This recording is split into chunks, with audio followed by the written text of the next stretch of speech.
Thank you very much, ladies and gentlemen. You may be seated. Yours is the name above all names. What a powerful name it is. What a powerful name it is. The name of Jesus Christ, my King. What a powerful name it is. Nothing can stand against. And what a powerful name it is. The name of Jesus. What a powerful name it is. The name of Jesus. What a powerful name it is. The name of Jesus.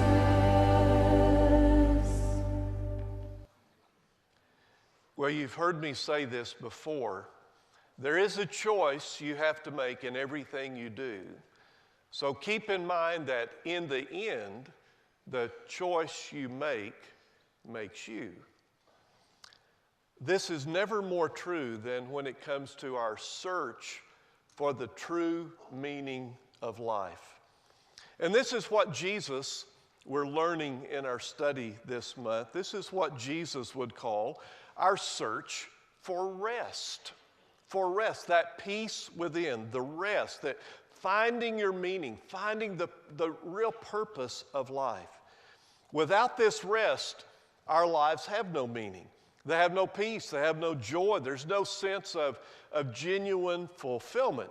So, in a word, if you don't find the rest, you will spend your life restless. Restless.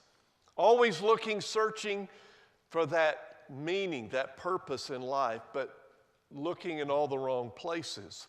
This search for rest is without a doubt the ultimate search in life. Well, welcome back to The Gift.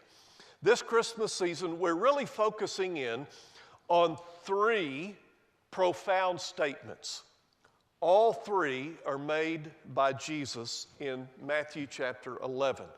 All three of these statements describe the incredible benefits of accepting Jesus as the gift and receiving the benefits that he offers in a relationship with him. And so we're learning this month that Jesus truly is the gift who provides genuine, authentic rest for our souls. Now, last week we looked at the first statement. It actually came in the form of an invitation. Remember this? Come to me, here's the invitation, come to me, all you who are weary and burdened, and I will give you rest. Well, the second statement that we're going to look at today, it comes not in the form of an invitation, but rather in the form of a challenge. To receive the gift of genuine, authentic rest, we've got to be willing to accept the challenge. Otherwise, we will continue to live searching, and have an unfulfilled existence on this planet. We will continue to be restless.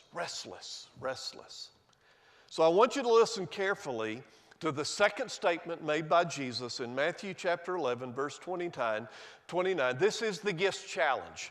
11:29 says this: take my yoke upon you and learn from me, for I am gentle and humble in heart, and you will find, what's the word? Rest. There it is. Second time he promises. And you will find rest for your souls. There's the challenge. So what does it take to meet the gifts challenge? You're going to find the answer in three verbs, okay? In the three action words used by Jesus in this challenge. These are the choices you and I must make if we're going to find rest. Now don't forget, you've got to keep in mind that in the end, the choice you make makes you. Got to keep that in mind. In the end, the choice you make makes you. So let's look at these three verbs. You ready? Challenge number one, the verb is take. Take. Take my yoke is his first challenge. Now, what does he mean by that? Well, here Jesus describes a scene very familiar with his first century audience. It's a picture of two oxen that are yoked together with a wooden yoke, okay? Yoked together, pulling a plow. However, in first century Judaism, there was another meaning, another picture that we need to get in our minds if we want to understand what Jesus was actually saying. The analogy that he uses of being yoked together actually described in that culture how a student would attach himself to a rabbi. So there were rabbis, there were teachers, and people would say, I want to be a student of that rabbi. And so they would attach themselves to that rabbi. They called that, the term they used was yoking. A student would say, I have yoked myself to this rabbi or to that rabbi. Now think about that. What is Jesus saying when he says, take my yoke? In your notes, the first choice, guys, the first choice in finding genuine rest is to deliberately decide to attach yourself to Jesus. You must deliberately decide to attach yourself. Now, the world today, as you know, offers many, many paths to peace. Guess what? The same was true in the first century. From Jewish rabbis and scribes and Pharisees to traveling Greek philosophers, there were many, many teachers in that culture, all of them offering a path to peace, a path to rest. So here's what we're going to do today. We're going to look at the Apostle Paul in Acts 17 when he traveled to the city of Athens. Now, you talk about a place with a lot of teachers and a lot of philosophers. That's where they love to congregate, and they love to talk about the new philosophies of the day. Well, the Apostle Paul showed up in Athens and was given an opportunity to actually share his, quote, philosophy of life, his path to rest and his path to peace. So what we're going to do is we're going to actually work our way through Paul in Athens. So if you want to follow along, Acts 17, let's pick up the reading in verse 16. While Paul was waiting for them, that was his buddies that he was traveling with, he was waiting for them in Athens. Paul, was greatly distressed to see the city was full of idols. So he reasoned in the synagogue with both Jews and God-fearing Greeks, as well as in the marketplace, day by day, with those who happened to be there. A group of Epicurean and Stoic philosophers began to debate with him. Some of them asked, what is this babbler trying to say? Others remarked, he seems to be advocating foreign gods. He was talking about Jesus. They said this because Paul was preaching the good news about Jesus and the resurrection. Then they took him, Paul, and brought him to a meeting of the Areopagus, where they said to him, may we know what this new teaching is that you are presenting? You are bringing some strange ideas to our ears, and we would like to know what they mean. Now, I love this next line. All the Athenians and foreigners who lived there spent their time doing nothing but talking about and listening to the latest ideas. Now, I want you to focus in on that last line. Don't miss that last line. Why did the Athenians keep listening to the latest philosophy, the newest thing in town? answer, because up to that point, none of them had worked. They all promised peace. They all promised the path to genuine, authentic rest. But obviously, none of them met the need. Or they would have said to Paul, hey, no need, man. We found peace. The only reason they're still talking, the only reason they're still listening, they have not found the right answer. And Paul is there to share it with them. So in your notes, to find the peace and rest we are longing for, we must forsake others and yoke ourselves. We must yoke ourselves to Jesus. So, are you yoked to Jesus? Have you attached yourself exclusively to Him? Listen, the journey to finding genuine, authentic rest begins with choice number one. You must deliberately decide to yoke yourself, to attach yourself exclusively to Jesus Christ. Okay? Choice number two, learn.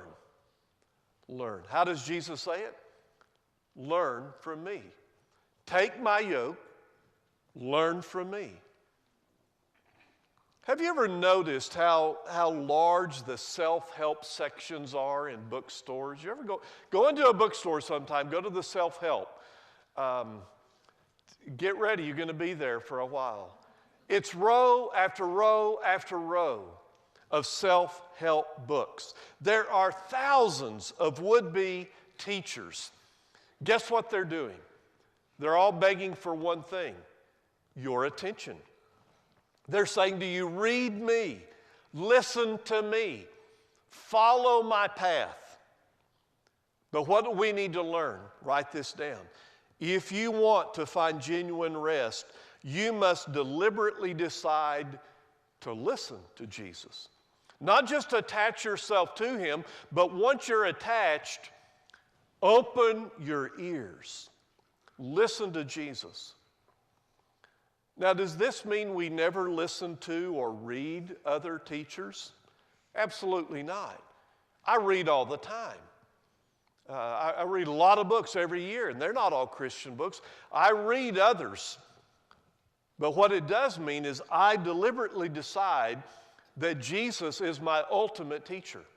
So everything I read in the secular marketplace, everything I read gets filtered through the words of Jesus. You with me? Filtered through the words of Jesus. Or in your notes, here's the way I said it. Everything we hear and everything we read is weighed and tested. Very important. Weighed, you weigh it and test it against the words of Jesus. The great Christian leader of another century, John Wesley, brilliant man, read thousands and thousands of books in his life. He was a learned scholar, educated at Oxford. But later in life, John Wesley said, I am a man of one book. I love that. I'm a man of one book. Does that mean he only read the Bible? No, he read thousands of books. But everything was weighed and tested. Everything was filtered through one book and the teachings of Jesus Christ.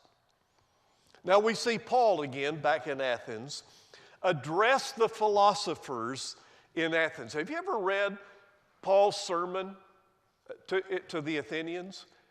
If you've never read it, when you leave today, you will never be able to say that again, because we're going to read it together right now. Here's Paul's sermon at the Areopagus. Powerful message. Paul then stood up in the meeting of the Areopagus and said, people of Athens, I see that in every way you are very religious. For as I walked around and looked carefully at your objects of worship, I even found an altar with this inscription, to an unknown God. So you are ignorant of the very thing you worship. And this is what I'm going to proclaim to you. Now watch where Paul begins. Creation. The God who made the world and everything in it is the Lord of heaven and earth, and does not live in temples built by human hands. And he is not served by human hands as if he needed anything. Rather, he himself gives everyone life and breath and everything else. Well, there went secular humanism right there, right out the window. From one man he made all the nations, that they should inhabit the whole earth. And he marked out their appointed times in history and the boundaries of their lands. God did this so that they would, now watch, seek him and perhaps reach out for him and find him, though he is not far from any one of us. For in him we live and move and have our being. As some of your own poets have said, see, Paul read other books. As some of your own poets have said, we are his offspring. Therefore, since we are God's offspring, we should not think that the divine being is like gold or silver or stone, an image made by human design and skill. Well, there went idolatry out the window. In the past, God overlooked such ignorance, but now he commands all people everywhere to what? To repent. To repent. For he has set a day when he will judge the world with justice by the man he has appointed.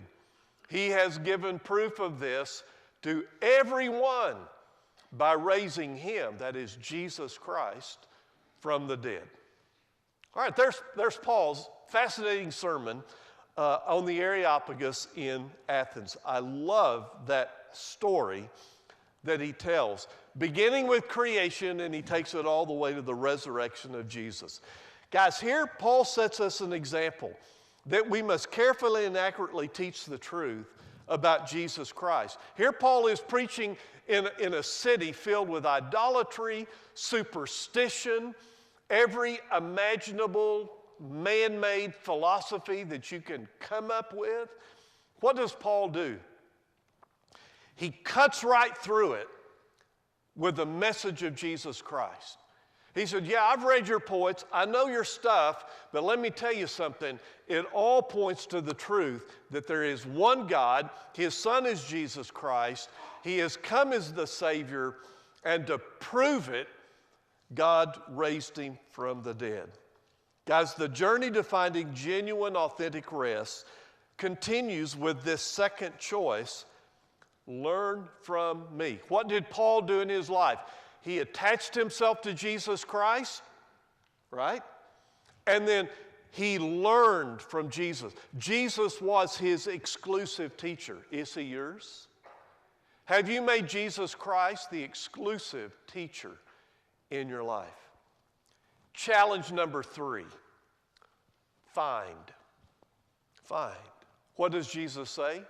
You will find rest for your soul. So you take, you learn, then you find. Here is the verb of destination. First, we deliberately decide to yoke ourselves exclusively to Jesus Christ. Second, we deliberately decide to learn from him as the ultimate and final word that's going to guide our lives. And when we meet this challenge, Jesus says you can expect to find what you've been searching for all your life. Rest for your souls. However, I know you said, I knew there was a catch. Finding this genuine rest is not automatic. No, in your notes, every person must make a choice. Every person must make a choice to either accept or reject the gifts challenge. Guess what happens at the end of Paul's sermon? Look at verse 32. When they heard about the resurrection of the dead, some of them sneered, but others said, we want to hear you again on this subject. At that, Paul left the council. Some of the people became followers of Paul and believed. Among them were Dionysius, a member of the Areopagus, also a woman named Damaris, and a number of others. Did you get the picture? Paul shares the message. And he said, listen, here's the message. Jesus Christ is the way to ultimate, authentic, genuine peace. He threw it out to them, and guess what they had to do? Same thing you have to do. Make a choice. Some rejected, sneered, blew it off. Others accepted the challenge. And people have been following this pattern for 2,000 years. Every day, people are sneering at Jesus or they're believing in Jesus. They're making the choice. The journey to finding genuine, authentic rest ends when we make the choice. When we make the choice to find the authentic rest Jesus offers. So, let's talk about us. Let's talk about us. Have you been searching for rest in all the wrong places? I know some of you have because I know your story. You've been through a lot of dead ends in your life. You thought, oh, here's the way to peace, here's the way to rest, and man, you tried all kinds of paths. You came up empty. What we talked about last week, the Old Testament prophets used this analogy of empty cisterns. A cistern in that day was supposed to hold water.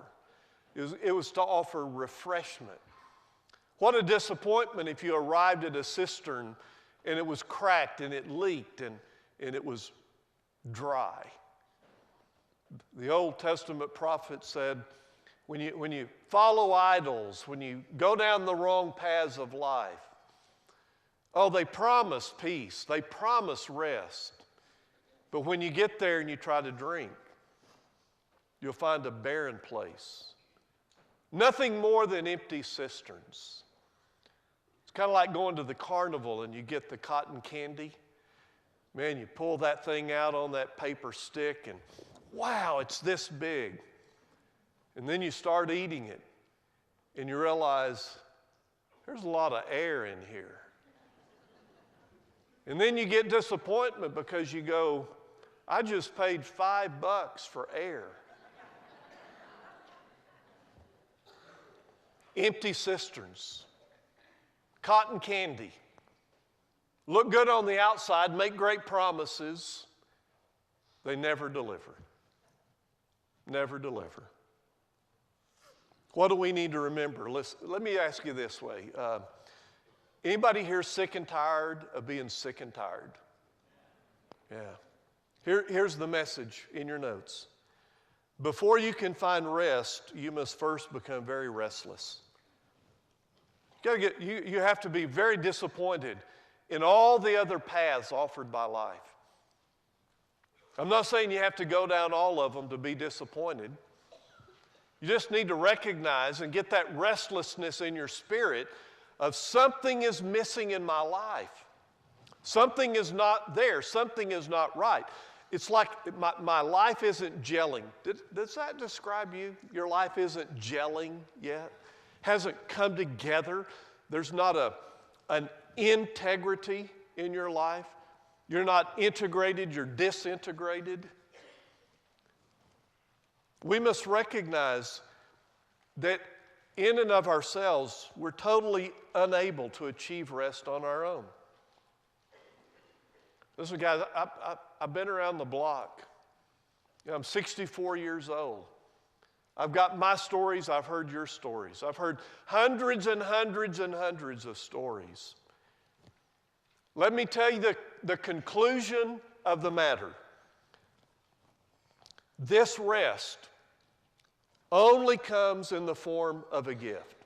You can't earn it. You can't deserve it. You can't work for it. This rest only comes in the form of a gift from the gift Jesus Christ. Paul found the answer. You know, Paul had searched. You know the life of Paul? He went down some wrong paths. I mean, one was so wrong and so evil, he killed Christians for a living. Thought he was serving God by killing Christians for a living. Hey, you think that path is going to lead toward genuine rest? Paul backed that one up and said, something's wrong with this picture. Of course, it did help that Jesus knocked him off a horse one day, but that's another story.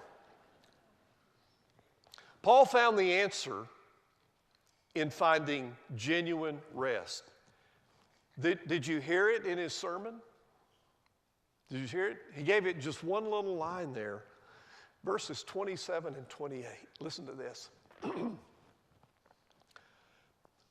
God did this so that they, people, he did that so that they would seek him and perhaps reach out for him and what? Find him. Though he is not far from any one of us. By the way, this morning, he's not far from any of you. If you've never taken his yoke to learn from him and found his peace in a relationship, he's not far from any one of us. For in him, now listen carefully, for in him we live. Don't miss that. Where do you live? Where do you find genuine life, genuine peace, authentic rest? For in him we live and move and have our being. Do you want to be a genuine human being? Do you want to find your purpose as a human being? Paul says, I found it. And guess where it is? It's in him. It's in him that we live, and it's in him we move. It's actually in him that we have our very being. The entire purpose of our existence is found, this sounds incredible, in one person who was born in a manger in Bethlehem, worshiped by wise men, celebrated by shepherds, and it's who we remember and who we focus in on every December as Christians. Sometimes people wonder, why do you Christians get so worked up about Christmas? I mean, what's the big deal about Christmas? You know, musicians just go into overdrive and, man, they're singing and having performances and all over town every night of the week. Why in the world are our churches so pumped about the birth of Jesus? It's because we found something. We found genuine, authentic peace. And it's not in a philosophy. We found it in a person. And when you get yoked and attached to that person, and you start listening to him, and suddenly your life begins to make sense. And it all starts coming together. And you wake up one morning and you realize, I found rest for my soul. And it's found in him. So today, ladies and gentlemen, Jesus once again is offering the gifts challenge. My question for you is simple. Are you willing to take, learn, and find? 3 words. Are you willing to take, learn, and find? You might just find what you've always been looking for. Rest for your souls. But don't forget, there is a choice you have to make in everything you do. So keep in mind that in the end, the choice you make makes you. Let's pray. Father, thank you for giving us the challenge Father, may those three words, take, learn, and find, resonate in our soul today. And Father, for anyone in this room who has never said yes to the offer, may they say yes today. May they make the wise choice, the right choice, the choice that leads to genuine, authentic rest for their souls. May they find that rest in Jesus Christ, in whose name we exclusively pray. Amen.